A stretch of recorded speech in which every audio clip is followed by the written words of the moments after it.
Hai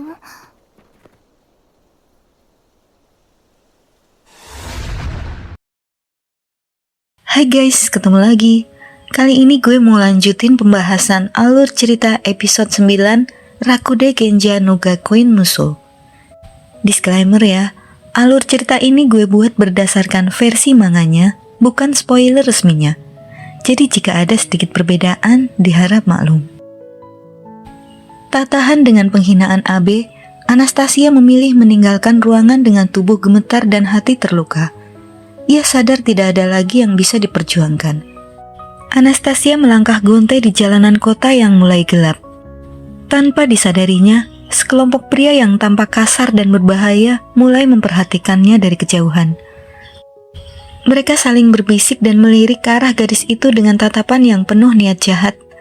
Menyadari bahwa Anastasia sedang berjalan sendirian di waktu yang sudah larut malam, tampak rapuh dan tidak berdaya. Sebuah sasaran empuk bagi siapa saja yang ingin memanfaatkan kesempatan dalam kesempitan. Para pria itu segera mengepung Anastasia, menghalangi jalannya dan menutup segala kemungkinan untuk melarikan diri. Mereka mengelilinginya dengan senyum penuh makna, melontarkan komentar-komentar yang merendahkan dan menjijikan, memperlakukannya bukan sebagai manusia, melainkan sebagai benda yang bisa mereka ambil dan gunakan sesuka hati.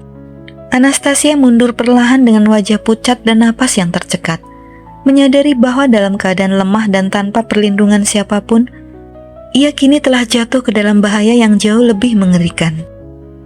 Para pria itu semakin mendesak Anastasia, mendekat dengan tangan-tangan kotor yang siap merenggut apapun yang tersisa dari dirinya. Mereka tidak lagi menyembunyikan niat jahat mereka, bahkan berani mengancam akan membunuhnya jika ia tidak menurut. Anastasia berdiri terpaku di tengah kepungan itu. Tubuhnya kaku karena ketakutan, namun di dalam hatinya ia menyadari dengan getir bahwa bahkan jika ia ingin melawan atau memilih mati di tangan mereka, tanda budak irreguler yang melekat di tubuhnya tidak akan mengizinkannya lepas begitu saja. Dunia Anastasia seakan runtuh untuk kedua kalinya saat ia menyadari betapa sempitnya jalan yang tersisa baginya. Di tengah kepungan para pria yang sudah mulai merobek pakaiannya dengan tangan kasar, ia hanya bisa memejamkan mata dan menanggung penghinaan itu dengan kepala tertunduk. Segala kejahatan yang kini menimpanya hanyalah kelanjutan dari penderitaan yang telah dirancang oleh keluarga Portes sejak ratusan tahun yang lalu, dan ia sama sekali tidak berdaya untuk menghentikannya. Di tengah kepungan para pria yang semakin mendekat, Anastasia merasakan tubuhnya kian melemah. Namun di lubuk hatinya yang terdalam, ia sudah tidak lagi peduli apapun yang akan terjadi selanjutnya. Saat segala harapan tampak lenyap sepenuhnya, sebuah ledakan kekuatan tiba-tiba membelah udara. Seorang pemuda dengan gerakan secepat kilat muncul dari kegelapan, menghantam para penyerang dengan kekuatan yang luar biasa, hingga mereka terlempar ke segala arah. Anastasia tertegun melihat sosok yang datang menyelamatkannya. Pertarungan berlangsung singkat namun brutal. Pemuda itu bergerak dengan kelincahan dan kekuatan yang jauh melampaui kemampuan para penyerang, menghancurkan siapa saja yang berani mendekat dengan serangan yang presisi dan mematikan. Tubuh-tubuh berjatuhan di tanah, diiringi suara teriakan kesakitan dan kepanikan yang memecah keheningan malam. Anastasia hanya bisa menyaksikan dari pinggir jalan dengan mata terbelalak, menyadari bahwa sosok yang kini berdiri di hadapannya adalah Eptal, yang entah bagaimana caranya muncul tepat saat ia paling membutuhkan pertolongan. Dalam sekejap, seluruh penyerang telah dikalahkan dan terbaring tak berdaya di atas tanah. Pemuda itu berdiri tegak dan mengusir para penyerang itu dengan suara lantang. Terlihat para penyerang yang masih merintih kesakitan di tanah menatap pemuda itu dengan ketakutan yang nyata, menyadari bahwa mereka telah menantang seseorang yang jauh di luar kemampuan mereka untuk dilawan. Anastasia yang masih berusaha memproses segala yang baru saja terjadi, memanggil Eptal sebagai master dengan suara bergetar. Eptal berdiri membelakangi Anastasia dan menanyakan mengapa Anastasia mengambil pedang lightning splitter secara diam-diam. Anastasia menjatuhkan diri dan berlutut di tanah yang basah. Tubuhnya gemetar hebat saat ia meminta maaf dan alasan mengapa ia melakukannya karena adanya tanda budak irreguler yang melekat di tubuhnya. Dengan suara yang nyaris tak terdengar, Ia meminta maaf kepada pemuda itu karena menyembunyikan keberadaan tanda tersebut selama ini. Eptal menatapnya dengan tatapan yang bercampur rasa kecewa dan keprihatinan, bertanya dengan nada yang berat, mengapa Anastasia tidak pernah memberitahukan hal yang begitu penting kepadanya sejak awal. Dengan air mata yang terus mengalir, Anastasia mengungkapkan kenyataan pahit bahwa tanda budak irreguler itu tidak akan pernah bisa dihapus. Ia telah terukir abadi di kulitnya sebagai bukti perbudakan yang tak terelakkan. Ia menjelaskan bahwa kontrak yang melahirkan tanda itu dibuat menggunakan kekuatan langsung dari para dewa, sehingga tidak ada siapapun di dunia ini yang memiliki wewenang atau kekuatan untuk membatalkannya. Eptal mengusap kepala Anastasia dengan lembut, menatap matanya dalam-dalam saat ia bertanya, apakah Anastasia tahu siapa dirinya yang sebenarnya? Anastasia tertegun dan merasa heran dengan pertanyaan itu. Eptal mengungkapkan identitas dirinya yang sebenarnya, bahwa ia adalah Eptal Alkot, sang kaisar petir yang bereinkarnasi 400 tahun lalu. Anastasia terdongak kaget, matanya melebar. Eptal menatap Anastasia dengan senyum yang penuh kehangatan, namun ada sedikit kekesalan dalam nada bicaranya. Ia menegaskan bahwa setelah bersamanya selama ini, Anastasia seharusnya sudah cukup mengenali siapa dirinya. Ia juga menanggapi pernyataan Anastasia terkait kekuatan dewa yang membuat tanda budak irregulernya dengan santai, seolah itu hal yang biasa baginya. Eptal juga menegur Anastasia agar jangan menilai sesuatu berdasarkan pengetahuan umum semata. Anastasia terkejut mendengar hal itu, lalu ia teringat kembali saat Eptal mengeluarkan sihir serap gospel dan serap dispel di level 6 tanpa mengucapkan mantra, dan yang lebih mengejutkan ia baru teringat bahwa Eptal mengeluarkan sihir aktivasi paralel dan sihir kaisar petir ciptaan Eptal sendiri di level 10. Eptal kemudian meyakinkan Anastasia bahwa ia akan memperbaiki semua kesalahan yang telah dilakukan gadis itu, memintanya untuk tidak lagi merasa cemas atau takut akan masa depan. Anastasia berucap dengan suara terbata-bata, memohon agar Eptal mau membantunya. Air mata mengalir deras di pipinya saat ia meremas ujung pakaiannya, menatap Eptal dengan penuh permohonan. Eptal berdiri di sampingnya dan menjawab dengan tegas, meminta Anastasia agar jangan khawatir, bahwa ia pasti akan membantu Anastasia dan menyerahkan semua persoalan padanya. Sementara itu di sebuah ruangan mewah dalam kastil yang megah, seorang pria tua berpenampilan bangsawan memegang sebilah pedang panjang dengan penuh kekaguman. Cahaya memantul pada bilah yang begitu halus dan indah, memperlihatkan kualitas tempaan yang luar biasa. Senjata yang begitu berharga hingga dianggap sebagai harta nasional yang tak ternilai harganya. Di hadapannya berdiri AB yang dengan tenang menyaksikan reaksi sang tetua sambil membiarkan pedang itu diperiksa sepenuhnya. Ia menyatakan dengan bangga bahwa pedang itu adalah salah satu artefak yang sangat berharga. Sang tetua akhirnya meletakkan pedang itu dengan tangan gemetar, lalu menatap AB dengan tatapan penuh perhitungan. Ia mengajukan penawaran harga yang terdengar sangat besar, 1000 koin emas. Namun tawaran itu langsung ditolak mentah-mentah. AB menyebutkan angka 5.000 koin emas dengan nada yang tak bisa ditawar, membuat sang tetua ternganga kaget. Wajah AB menyiratkan kepuasan tersembunyi saat melihat lawannya terjebak dalam posisi sulit. Sementara tawa kecil yang ia tahan semakin mempertegas bahwa angka itu memang telah ia rencanakan sejak awal. Sang tetua akhirnya menyerah pada tekanan, menyetujui jumlah 5.000 koin emas meskipun dengan berat hati. Ia berjanji akan segera kembali membawa uang tunai setelah persiapan selesai, dan AB menyambut kesepakatan itu dengan senyum penuh kemenangan. Sebelum berpisah, ia mempersilakan sang tetua menikmati jamuan yang telah disiapkan sebagai tanda keramahan. Sebuah sikap yang terlihat sopan namun sebenarnya menyimpan niat tersembunyi. Saat sang tetua berlalu dengan penuh sukacita, AB berdiri memandang kepergiannya sambil menyadari bahwa masih ada 5 barang berharga lain yang menunggu untuk dijual dengan cara yang sama liciknya. Tak lama setelah transaksi selesai, pemandangan bergeser ke sebuah taman yang tenang, di mana Anastasia berdiri sendirian dengan wajah pucat dan penuh kecemasan. Saat melihat kemunculan AB, wajahnya seketika berubah menjadi tegang.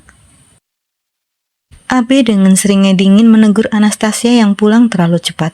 AB kembali menekankan, bahwa kemanapun Anastasia pergi tidak akan bisa kemanapun, dan ia mengira jika Anastasia sudah bisa menerima kenyataan. Anastasia berusaha mendekat dan memohon dengan suara lirih agar pedang Eptal dikembalikan. Mendengar perkataan Anastasia, Abe terbelalak kaget. Anastasia mengulangi perkataannya sekali lagi, dan ia menambahkan bahwa pedang itu adalah milik Tuan Eptal, jadi ia memohon agar pedang itu dikembalikan. Abe seakan tidak memahami maksud Anastasia. Adegan beralih beberapa jam sebelumnya. Eptal yang mendengarkan seluruh cerita dari Anastasia kemudian tersenyum lembut. Eptal membalikan badannya sambil mengatakan akan mencari pedang lightning splitternya. Anastasia berdiri terpaku di belakangnya. Ia tampak ragu-ragu saat ingin mengatakan sesuatu. Eptal sama sekali tidak marah padanya. Anastasia mendadak merasa canggung dan dengan memberanikan diri berkata apakah Eptal tidak marah. Eptal menoleh ke arah Anastasia dan mengulangi perkataan gadis itu. Anastasia segera menjelaskan bahwa ia yang mencuri pedang Eptal dan juga mengkhianatinya.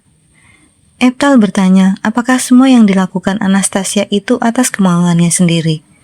Anastasia semakin tertegun dan berkata perlahan, dikarenakan tanda budak yang ia miliki, ia tidak mempunyai keinginan sendiri. Eptal akhirnya berbalik perlahan menatap Anastasia. Ia mengungkapkan bahwa meskipun kakaknya tidak pernah benar-benar menyadari keberadaan tanda budak irregular itu, pengorbanan yang dilakukan Tatiana tetaplah tindakan yang lahir dari keinginan tulus untuk melindungi adiknya. Anastasia mendengarkan penjelasan itu dengan mata terbelalak. Ia terkejut bahwa Eptal masih bisa melihat kebenaran di balik segala kebohongan dan penderitaan. Anastasia jatuh berlutut di jalanan berbatu. Tubuhnya gemetar hebat saat ia berusaha meyakinkan Eptal bahwa kakaknya tidak pernah benar-benar kehilangan kendali atas dirinya. Dengan suara yang terputus-putus dan penuh air mata, ia mencoba menjelaskan bahwa tindakan Tatiana, meskipun tampak kejam, sebenarnya didorong oleh cinta dan keinginan untuk melindungi adiknya dari nasib yang lebih buruk. Eptal dengan sabar mendengarkan Anastasia bercerita. Anastasia menunduk dalam, mengakui kesalahannya dengan tulus, dan memohon maaf kepada Eptal atas segala kesalahpahaman yang terjadi. Eptal hanya tersenyum lembut. Ia menekankan pada Anastasia bahwa ia berhak mempunyai keinginan sendiri dan bisa menolak untuk hal yang tidak ia sukai. Anastasia kemudian duduk merenung dan memberanikan diri mengajukan satu permintaan kepada Eptal. Kembali ke masa kini. Abe berdiri di hadapan Anastasia dengan wajah penuh amarah. Anastasia masih memohon agar pedang itu dikembalikan. Namun Abe justru menatapnya dengan pandangan merendahkan. Seolah-olah permohonan itu sama sekali tidak berarti. Ia memperlihatkan kekuatan pedang itu dengan cara yang mengancam, membuat Anastasia menyadari bahwa benda berharga milik Eptal kini telah jatuh ke tangan musuh yang tidak akan ragu menggunakannya untuk tujuan jahat. Abe mencengkeram kerah baju Anastasia, menuduh Anastasia menjadi sombong, dan ia kemudian mengingatkan tentang apa yang terjadi saat seorang budak menantang masternya. Ia akan memaksa Anastasia untuk berbuat apa saja yang ia mau, dan setelah itu, ia berniat membuangnya seperti kain bekas. Abe dengan kejam mencekik leher Anastasia sambil memakinya apakah Anastasia ingin mati, sementara Anastasia berjuang melawan pikirannya sendiri agar jangan kabur kali ini. Dengan keberanian yang mulai hadir, Anastasia mengatakan bahwa ia tak mau lagi mematuhi perintah Abe. Abe menyeringai sinis, mengatakan bahwa Anastasia pasti sudah terpengaruh oleh manusia rendahan itu. Tapi ia juga memuji Anastasia yang mulai punya ketetapan hati. Abe melepaskan cekikan di leher Anastasia dan mencabut pedang dari sarungnya. Anastasia terbelalak ngeri. Abe menyerang Anastasia yang berusaha menghindar, tapi Anastasia terlalu lemah untuk melawan skuad Abe, hingga akhirnya ia jatuh tersungkur ke tanah. Meskipun begitu, Anastasia masih berusaha membela diri dan mengatakan apa salahnya percaya pada manusia lemah. Abe menendang dan menginjak tubuh Anastasia dan memakinya sebagai gadis bodoh. Ia mengatakan bahwa tanda budak itu takkan pernah bisa dihilangkan. Anastasia masih melakukan perlawanan walaupun tubuhnya sudah babak belur. Abe menyeringai sinis melihat Anastasia yang sudah tersungkur di tanah. Dengan seringai semakin kejam, ia mengancam akan menyiksa Anastasia tapi tidak akan sampai membunuhnya. Abe kemudian mengangkat pedangnya tinggi-tinggi dan mengancam akan melukai wajah Anastasia sebagai peringatan pertama. Anastasia menatapnya dengan mata penuh keputusasaan. Ia berusaha menutupi wajahnya dengan kedua lengannya sambil meneriakkan kata tidak. Saat bilah pedang itu hampir menyentuh kulitnya, sebuah tangan tiba-tiba menggenggam pedang itu tepat pada waktunya, menyelamatkan Anastasia dari bahaya yang mengancam. Eftal berdiri tegak di antara mereka, memegang pedang itu dengan mantap dan penuh ketegasan. Ia menatap Abe dengan tatapan tajam dan penuh wibawa, sementara Anastasia yang masih terbaring lemah menatapnya dengan mata terbelalak, menyadari bahwa Eftal lah yang telah datang membantunya di saat paling kritis ini. Eftal memuji Anastasia atas tindakannya yang telah memainkan peran penting dalam momen tersebut, menyatakan bahwa kerjasamanya telah berjalan dengan baik. Anastasia melihat kemunculan Eftal yang tidak ia duga menjadi bingung, karena sebelumnya ia telah meminta Eftal agar jangan ikut campur dalam masalah yang ia ciptakan sendiri. Ia yang akan bertanggung jawab untuk menebus kesalahan itu. Eftal hanya diam tanpa mengatakan apapun saat itu. Kini, Eftal mengatakan dengan tenang bahwa penebusan yang telah dilakukan gadis itu sudah lebih dari cukup untuk memenuhi segala kewajibannya. Anastasia tertegun mendengar hal itu, perasaan lega bercampur haru mulai menyelimuti hatinya. Sementara Abe yang melihat interaksi itu semakin marah dan mengejek Eftal dengan kata-kata yang merendahkan, menyebutnya sebagai makhluk rendahan yang berani mencampuri urusannya. Eftal tetap tenang menghadapi hinaan itu, namun tatapannya semakin tajam saat ia menyadari sepenuhnya niat jahat Abe. Abe terus melontarkan amarahnya, menegaskan bahwa Anastasia adalah budaknya dan tidak ada yang boleh menyentuhnya. Eftal tetap menanggapinya dengan tenang. Dengan teriakan kemarahan, Abe menerjang ke arah Eftal. Namun Eftal dengan mudah menangkis setiap serangan yang datang. Pertarungan berlangsung cepat dan sengit. Namun Eftal tampak jauh lebih unggul dalam keterampilan dan kekuatan. Saat Abe mencoba melakukan serangan mematikan, Eftal membalas dengan tebasan yang begitu kuat hingga membuat Abe terlempar ke tanah dan terluka parah. Abe berteriak kesakitan dan memaki penuh amarah karena tidak hanya sekali tapi 2 kali ia dihajar oleh Eftal. Dengan kemarahan yang membara, Abe mengancam Eftal dan Anastasia bahwa mereka berdua tidak akan bisa pergi tanpa terluka. Abe berdiri dengan penuh kemarahan dan kebanggaan. Ia mengklaim tempat itu sebagai wilayah dan rumahnya sendiri, lalu menyatakan bahwa siapapun yang masuk tanpa izin akan dihancurkan oleh 300 penjaga pilihan yang telah ia kumpulkan. Tidak ada satupun yang berani memprotes kekuasaannya di tanah itu, dan ia merasa posisinya sepenuhnya tak tersentuh. Abe berteriak memanggil para penjaganya untuk segera menangkap Eftal dan Anastasia yang telah memasuki wilayahnya tanpa izin. Puluhan penjaga bergegas maju dengan senjata terhunus, siap menyerang kapan saja. Namun Eftal dan Anastasia tetap berdiri tenang di tengah kerumunan yang semakin mendekat. Abe dengan bangga menyatakan bahwa para penjaganya adalah prajurit pilihan yang terlatih dalam sihir, bela diri, dan ilmu pedang. Kekuatan yang mustahil dikalahkan oleh siapapun. Ia yakin bahwa dengan kekuatan uang, ia telah mengumpulkan pasukan yang tak terkalahkan. Saat ia memerintahkan pasukannya untuk menyerang dan membasmi penyusup itu, Eftal justru tampak tenang dan bersiap mengeluarkan kekuatan sesungguhnya. Eftal mengangkat tangannya dan mengucapkan mantra tingkat 7, Supreme Wind God's Blade, Chaos Wind. Kekuatan angin dahsyat segera terkumpul di telapak tangannya, siap menyapu bersih semua yang ada di hadapannya. Abe menatap pemandangan itu dengan mata terbelalak, tidak percaya bahwa seorang manusia biasa mampu mengeluarkan sihir sekuat itu. Sihir yang dilepaskan Eftal meledak dengan kekuatan yang luar biasa, menghancurkan pertahanan fisik dan magis para penjaga dalam sekejap. Abe terlempar ke tanah, tubuhnya terlempar jauh karena dampak serangan itu. Ia berteriak histeris, menyangkal kenyataan yang terjadi di depan matanya. Bahwa sihir yang ia anggap mustahil telah menghancurkan seluruh kekuatan yang ia bangun dengan susah payah. Di tengah reruntuhan dan kepanikan yang melanda, Abe menyadari bahwa kekuatan uang dan pasukan elit yang ia banggakan sama sekali tidak berarti di hadapan kekuatan sejati Eftal. Namun, apakah ia akan menerima kekalahan itu begitu saja, atau justru berusaha melakukan langkah terakhir yang lebih berbahaya? Oke guys, sepertinya episode 9 mendatang bakal lebih seru kalau nonton langsung di episodenya ya.